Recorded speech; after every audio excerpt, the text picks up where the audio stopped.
सिर मुकुट कुंडल तिलक चारु उदार अंग विभूषणम्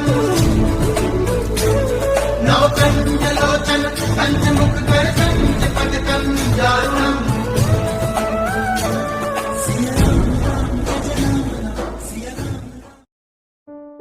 महाराज जी के आज के विशेषांक में रक्षा सूत्र परिवार के सभी सदस्यों का हार्दिक स्वागत है। बाबा जी के भक्तों को राम राम। जब यह कहा जाता था कि मेरी सहायता करने में किसी दैवी शक्ति का हाथ नहीं था, तब मुझे बड़ा कष्ट होता था। यदि मेरी धारणा को तनिक भी बल मिल जाता तो उस सहायता देने वाले हाथ के संबंध में रहस्य को मैं हल कर लेता और मेरा हृदय उस सौभाग्य का आनंद भी प्राप्त कर लेता जो दैवी कृपा से मुझे प्राप्त हुआ था। हम सामान्य जन के विश्वासों को कितना भी अंधविश्वास, अज्ञान, उदारता अथवा शत्रुता पूर्ण कहें, उनमें हमसे यह अच्छाई अवश्य है कि जहां हम पढ़े लिखे लोग किसी बात का बिना परीक्षण और विश्लेषण किए हुए स्वीकार नहीं कर लेते हैं, उन्हें इनकी सहज स्वीकृति मिल जाती है। जिज्ञासु और विश्लेषण करने वाले व्यक्तियों के दिमाग में अंधविश्वासों और असत्य धारणाओं के लिए कहाँ स्थान है, किंतु कभी कभी मैं ऐसे अशिक्षित लोगों से ईर्ष्या करता हूँ जो जीवन की समस्याओं का सामना प्रभु के अदृश्य हाथों और प्रभु में विश्वास के कारण करते रहते हैं। उसमें कभी तर्क वितर्क को स्थान नहीं देते हैं। वे लोग जीवन की सभी चुनौतियों को, संघर्षों का सामना कर उस पर विजयी होते हैं और इसके लिए प्रभु को धन्यवाद देते हैं। और यदि कुछ असफलता मिलती है और उन्हें कुछ कष्ट होता है तो उसे अपनी गलतियों अथवा पापों का फल मानकर सजा के रूप में स्वीकार कर लेते हैं।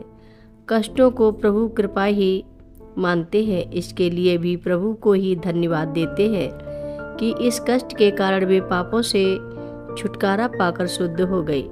मैं ऐसे लोगों से ईर्ष्या करता हूँ और सोचता हूँ कि मैं भी उन्हीं व्यक्तियों की भांति पूर्ण आस्थावान क्यों नहीं हूँ जो कठिन से कठिन, दुर्गम से दुर्गम क्षणों में भी प्रभु हमारी रक्षा करेंगे ऐसा विश्वास करते हैं।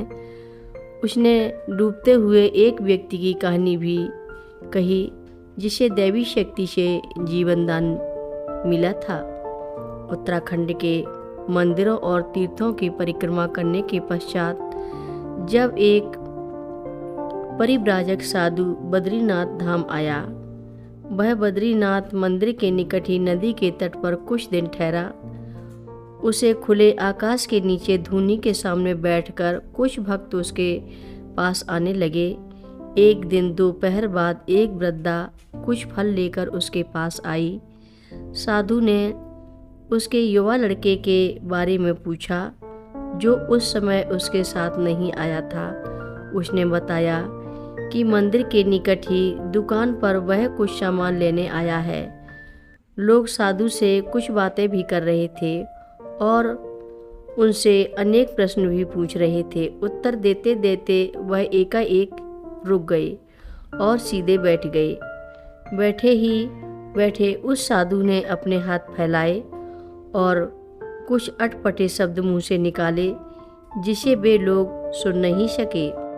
जब अधिक समय बीत गया तब धीरे धीरे उसने अपने अंगों को ढीला किया, फैले हुए हाथों को समेट लिया जैसे वह बहुत झुक गया हो। उसने माँ संबोधित करते हुए इस वृद्धा से कहा, कैसे तुम्हारे पुत्र ने उसे गंभीर कष्ट में डाल दिया था।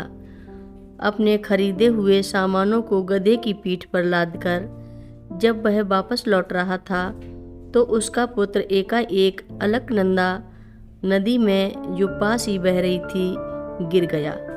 वह तेज धार में जोर से बहने लगा और सहायता के लिए चिल्लाया। मैंने उसकी आवाज़ सुनी और मुझसे रहा नहीं गया। माँ अपने एकमात्र पुत्र का दुखद समाचार सुनकर जोरों से रोने लगी। उसे यह निश्चित पता था कि नदी की धारा में प्रवाहित होने पर या तो वह डूबकर मर जाएगा अथवा उसका किसी शिलाखंड से टकराकर टुकड़े टुकड़े हो जाएंगे। स्वामी उसे यह आश्वासन देने में असफल रहे कि उसका पुत्र जीवित और सुरक्षित है। कथा लंबी है, आगे की कथा सभी भक्तों को अगले भाग में सुनाएंगे। हर रोज़ महाराज जी की कथाएं सुनने के लिए सभी भक्तों का धन्यवाद। रक्षा सूत्र चैनल को सभी भक्तों सब्सक्राइब करें, शेयर करें और लाइक करें। घंटी बजाना ना भूलें। कमेंट बॉक्स में लिख भेजें जय नीव करोरी बाबा जी महाराज। सभी भक्त मिलकर बोलो नीव करोरी बाबा जी महाराज की जय बोलो, सिद्धि माता की जय बोलो।